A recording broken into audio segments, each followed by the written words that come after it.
तो शुरू करते हैं आज का वीडियो। तो आज के इस वीडियो में हम सबसे पहले विश्व धरोहर समिति वर्ल्ड हेरिटेज कमेटी की भारत में होने वाली मीटिंग के बारे में जानेंगे।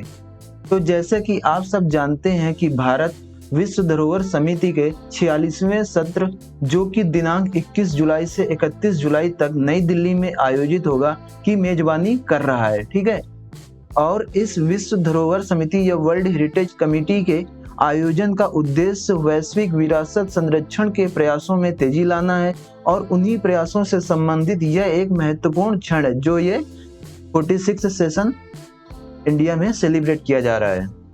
इसके बाद देखते हैं कि भारत में मनाए जा रहे 46वें विश्व धरोहर समिति के सत्र का आयोजन भारत का संस्कृति मंत्रालय मिनिस्ट्री ऑफ कल्चर द्वारा किया जा रहा है। ठीक है, तो इसका आयोजन किसके द्वारा किया जा रहा है, यह किसकी पहल है, मिनिस्ट्री ऑफ कल्चर की।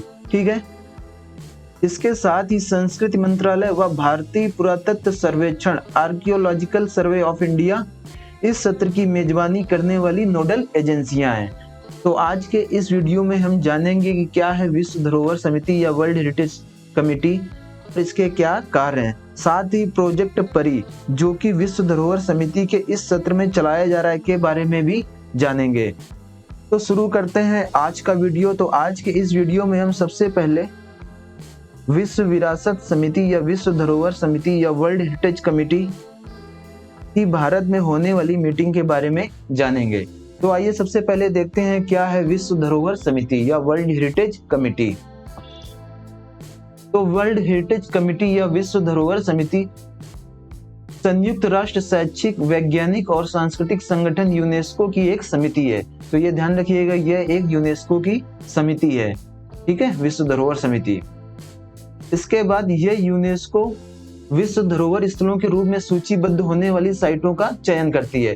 ठीक है, तो ये जो विश्व धरोहर समिति है ये उन साइटों का चयन करती है जिनको वर्ल्ड हेरिटेज साइट के रूप में चुना जा सकता है या जिन्हें वर्ल्ड हेरिटेज साइट का दर्जा दिया जा सकता है। इसके बाद देखते हैं इसका अगला कार्य। तो इसका अगला काम है कि यह विश्व विरासत निधि वर्ल्ड हेरिटेज फंड के उपयोग के लिए नियम बनाती है और राज्यों के अनुरोध पर वित्तीय सहायता आवंटित करती है। ठीक है, इसके बाद देखते हैं कि यह जो विश्व धरोहर समिति है इसकी बैठक साल में एक बार होती है जिसमें यह मौजूदा विश्व धरोहर स्थलों के प्रबंधन पर चर्चा व देशों द्वारा नामांकन स्वीकार करती है। या इसका जब सत्र नई दिल्ली में आयोजित होगा तो इसका मुख्य एजेंडा क्या होगा कि जो भी मौजूदा विश्व धरोहर स्थल है उनके प्रबंधन, उनके मैनेजमेंट पर चर्चा करना, साथ ही अन्य देशों के द्वारा अगर किसी स्थल को वर्ल्ड हेरिटेज साइट में इंक्लूड कराना है तो उसके नामांकन को स्वीकार करना। यह है इसका एक प्रमुख कार्य।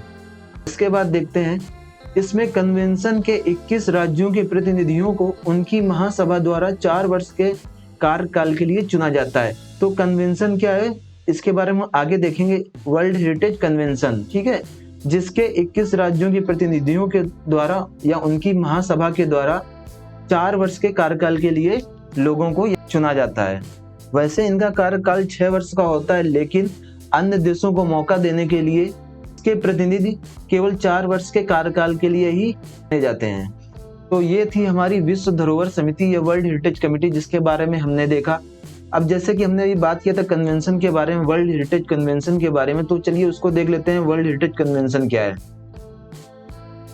तो विश्व धरोहर सम्मेलन या वर्ल्ड हेरिटेज कन्वेंशन क्या है, तो यह एक प्रकार की अंतरराष्ट्रीय संधि है कि 23 नवंबर 1972 को हस्ताक्षरित हुई थी। ठीक है, तो विश्व धरोहर सम्मेलन या वर्ल्ड हेरिटेज कन्वेंशन का एक अंतरराष्ट्रीय संधि है जो कि 23 नवंबर 1972 को हस्ताक्षरित हुई थी।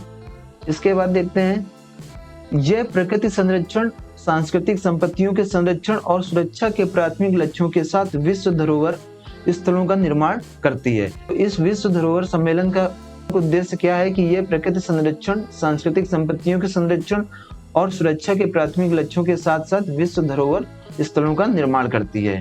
ठीक है, इसके बाद देखते हैं कि यह इस पर भी विचार करती है कि किन स्थलों को विश्व धरोहर सूची में वर्ल्ड हेरिटेज लिस्ट में शामिल किया जाए या ना किया जाए। तो इस पर विचार कौन करता है, वर्ल्ड हेरिटेज कन्वेंशन करती है। इसको 16 नवंबर 1972 को यूनेस्को के सामान्य सम्मेलन द्वारा अपनाया गया था। ठीक है, इसके बाद देखते हैं कि समिति वर्ल्ड हेरिटेज कमेटी विश्व धरोहर सम्मेलन के कार्यान्वयन के लिए जिम्मेदार है। तो जैसे कि आपने भी देखा, जो वर्ल्ड हेरिटेज कमेटी है वो विश्व धरोहर सम्मेलन से निकली हुई एक कमेटी है, जिसका कार्य क्या है कि यह सम्मेलन के कार्यान्वयन के लिए जिम्मेदार है। ठीक है, यानी कि ये जो वर्ल्ड हेरिटेज कमेटी है ये वर्ल्ड हेरिटेज कन्वेंशन के कार्यान्वयन के लिए जिम्मेदार होती है। इसके बाद देखते हैं कि विश्व धरोहर समिति के क्या प्रमुख कार्य हैं। ठीक है, तो इसका सबसे पहला कार्य है कि साझा सांस्कृतिक, प्राकृतिक और मिश्रित विरासत के संरक्षण पर चर्चा और सहयोग करने के लिए दुनिया भर से प्रतिनिधियों को एक साथ लाना है। तो यहाँ पर यह जानना जरूरी है कि ये जो वर्ल्ड हेरिटेज कमेटी होती है ये 3 प्रकार की वर्ल्ड हेरिटेज साइट का चुनाव करती है। एक तो कल्चरल वर्ल्ड हेरिटेज साइट होती है, दूसरी होती है हमारी नेचुरल वर्ल्ड हेरिटेज साइट और तीसरी होती है मिश्रित मिक्स वर्ल्ड हेरिटेज साइट, यानी कि जिसमें सांस्कृतिक और प्राकृतिक दोनों गुण पाए जाते हैं, दोनों क्वालिटी होती है, उनको मिश्रित कैटेगरी के अंडर रखा जाता है। इस विश्व धरोहर समिति का पहला कार्य है कि सांस्कृतिक, प्राकृतिक और मिश्रित विरासत के संरक्षण पर चर्चा और सहयोग करना और दुनिया भर से उनके प्रतिनिधियों को एक साथ लाना है। ठीक है, इसके बाद देखते हैं इसका दूसरा कार्य क्या है। तो विश्व धरोहर समिति का अगला कार्य है कि यह वैश्विक सहयोग को बढ़ावा देना और विश्व धरोहर संपत्तियों की सुरक्षा की दिशा में कदम उठाना है। इसके बाद इसका अगला कार्य है उत्कृष्ट सार्वभौमिक मूल्य की सांस्कृतिक और प्राकृतिक संपत्तियों की पहचान करना, संरक्षित करना और उनको विश्व विरासत सूची में दर्ज कराना है। इसके बाद इसका अगला कार्य है कि राज्यों की पार्टियों के साथ मिलकर विश्व विरासत सूची में अंकित संपत्तियों के संरक्षण की स्थिति की निगरानी करना। इसके बाद देखते हैं इसका अगला कार्य क्या है। तो इसका अगला कार्य है कि विश्व धरोहर सूची में शामिल संपत्तियों को खतरे में विश्व धरोहर की सूची में शामिल करना या हटाना। इसके बाद अगला कार्य देखते हैं। तो इसका अगला कार्य है कि किसी विश्व विरासत संपत्ति को विश्व विरासत सूची वर्ल्ड हेरिटेज साइट से निकालने व शामिल करने पर विचार करना। इसके बाद देखते हैं इसका अगला कार्य क्या है। तो इसका अगला कार्य है कि यह विश्व धरोहर कोष द्वारा वित्त पोषित अंतरराष्ट्रीय सहायता के अनुरोधों की जांच करती है। ठीक है, तो ये थे हमारे विश्व धरोहर समिति के प्रमुख कार्य। ठीक है, अब इसके बाद हम देखेंगे कि इसके 5C क्या हैं। विश्व धरोहर जो समिति है ये 5C के आधार पर ही कार्य करती है या इन 5C पर फोकस करती है। तो देखते हैं कि ये 5C क्या हैं। तो सबसे पहला 5C है क्रेडिबिलिटी या विश्वसनीयता। तो ये समिति विश्व विरासत सूची की विश्वसनीयता को मजबूत करने की ओर अग्रसर है। यह विश्व के राज्यों के बीच में वर्ल्ड हेरिटेज लिस्ट की विश्वसनीयता को मजबूत करने हेतु तो ये महत्वपूर्ण कदम उठाती है। ठीक है, तो ये है हमारा पहला C क्रेडिबिलिटी। इसके बाद देखते हैं दूसरा C क्या है। तो दूसरा C है हमारा कंजर्वेशन या संरक्षण। तो ये समिति विश्व विरासत संपत्तियों के संरक्षण सुनिश्चित करती है। तो ये है हमारा दूसरा C कंजर्वेशन। इसके बाद देखते हैं अगला C कौन सा है। तो ये है कैपेसिटी बिल्डिंग या क्षमता निर्माण। यह विश्व धरोहर समिति प्रभावी क्षमता निर्माण के विकास को बढ़ावा देती है। ठीक है, इसके बाद देखते हैं अगला C कौन सा है। तो अगला C है कम्युनिकेशन या संचार। यह संचार के माध्यम से विश्व विरासत के लिए सार्वजनिक जागरूकता, भागीदारी और समर्थन को बढ़ाती है। इसके बाद जो आखिरी C है वह है हमारा कम्युनिटीज या समुदाय। यह समुदायों की भागीदारी को बढ़ाने के लिए प्रयासरत है।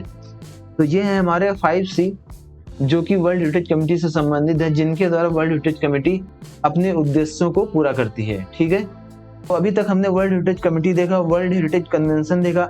अभी इसका एक और एजेंसी है जो इस वर्ल्ड हेरिटेज कमेटी का महत्वपूर्ण पार्ट है और वह जो कमेटी है वह है bureau of world heritage committee या विश्व धरोहर समिति का ब्यूरो। ठीक है, तो ये ब्यूरो क्या है। तो ये ब्यूरो या इस ब्यूरो में 7 राज्य दल शामिल होते हैं, जिनका चुनाव कौन करता है, एक समिति करती है और उस समिति में एक अध्यक्ष होता है, 5 उपाध्यक्ष होते हैं और एक प्रतिवेदक होता है। और इस ब्यूरो का काम क्या होता है, यह ब्यूरो समिति के काम का समन्वय, बैठकों की तारीखें, घंटे और कामकाज का क्रम तय करता है। ठीक है, तो ये है हमारा bureau of the world heritage committee का कार्य। ठीक है, तो ये था हमारा वर्ल्ड हेरिटेज कमेटी जिसके बारे में हमने देखा। तो आइए अब देखते हैं क्या है प्रोजेक्ट परी, जो कि विश्व धरोहर समिति के 46वें सत्र जो कि दिल्ली में आयोजित हो रहा है में सेलिब्रेट किया जा रहा है।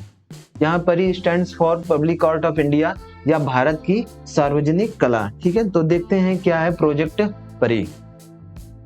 तो सबसे पहले देखते हैं कि यह किसके द्वारा शुरू किया गया है। तो प्रोजेक्ट परी की शुरुआत या पहल संस्कृति मंत्रालय या मिनिस्ट्री ऑफ कल्चर के द्वारा की गई है। ठीक है, और इसका जो क्रियान्वयन है वो ललित कला अकादमी और राष्ट्रीय आधुनिक कला संग्रहालय द्वारा किया जा रहा है। तो ये इंपॉर्टेंट, इसको ध्यान रखिएगा कि इसकी प्रोजेक्ट परी है, इसकी पहल संस्कृति मंत्रालय ने शुरू की है, लेकिन इसका क्रियान्वयन कौन कर रहा है? ललित कला अकादमी और राष्ट्रीय आधुनिक कला संग्रहालय। ठीक है, साथ में आप यहाँ पर पेंटिंग देख सकते हैं, गोंड पेंटिंग है और इसके आर्टिस्ट का नाम यहाँ पे देख सकते हैं वेंकट श्याम। ठीक है, इसके बाद और आगे देखते हैं। तो प्रोजेक्ट परी के उद्देश्य क्या है? तो प्रोजेक्ट परी का जो पहला उद्देश्य वह है कि राष्ट्र के गतिशील सांस्कृतिक ताने बाने में योगदान करने हेतु संवाद, प्रतिबिंब और प्रेरणा को प्रोत्साहित करना है। तो इसका जो पहला उद्देश्य वह है कि यह राष्ट्र के संस्कृति के ताने बाने में योगदान, लोगों के योगदान को बढ़ाने के लिए संवाद, प्रतिबिंब और प्रेरणा को प्रोत्साहित करना है। इसके बाद इसका अगला उद्देश्य है प्रोजेक्ट परी का कि आधुनिक विषयों और तकनीकों को शामिल करते हुए हजारों साल की कलात्मक विरासत, लोक कला या लोक संस्कृति से प्रेरणा लेने वाली लोक कला को सामने लाना है। ठीक है, तो ये है इसका अगला उद्देश्य। और इस प्रोजेक्ट परी की बात करें तो इस प्रोजेक्ट परी का सबसे इम्पोर्टेंट पार्ट ये है कि इसमें महिलाओं की भागीदारी को भी बढ़ाया जा रहा है। तो इस प्रोजेक्ट परी में महिला कलाकार परियोजना PRI या प्रोजेक्ट परी जो है का अभिन्न अंग होगी, यानी कि महिलाएं इस प्रोजेक्ट परी की अभिन्न अंग है, जिसके द्वारा नारी शक्ति के विकास में योगदान को प्रोत्साहित करना है। ठीक है, तो इस प्रोजेक्ट परी में महिलाओं की भागीदारी को भी सुनिश्चित किया जा रहा है। तो इस प्रोजेक्ट परी में दिल्ली के राजमार्गों, पार्कों की दीवारों पर देश के विभिन्न राज्यों से आए कलाकारों के द्वारा कलाकृतियों को उकेरा जा रहा है या दीवारों को सजाया जा रहा है। ठीक है, इन्हीं कलाकृतियों में जो और भी कलाकृतियां शामिल है उनमें फाल पेंटिंग है जो कि राजस्थान से संबंधित है हमारी। इसके बाद थांगका पेंटिंग है जो कि सिक्किम या लद्दाख से संबंधित है। कांगड़ा मिनिएचर पेंटिंग है जो कि हिमाचल प्रदेश से संबंधित है। और इसी तरह की अन्य पेंटिंग आप ललित कला अकेडमी की साइट पे देख सकते हैं। ठीक है, तो ये था हमारा आज का वीडियो जिसमें हमने वर्ल्ड हेरिटेज कमेटी या विश्व धरोहर समिति के बारे में जाना। तो मिलते हैं अगले किसी और वीडियो में, तब तक के लिए धन्यवाद।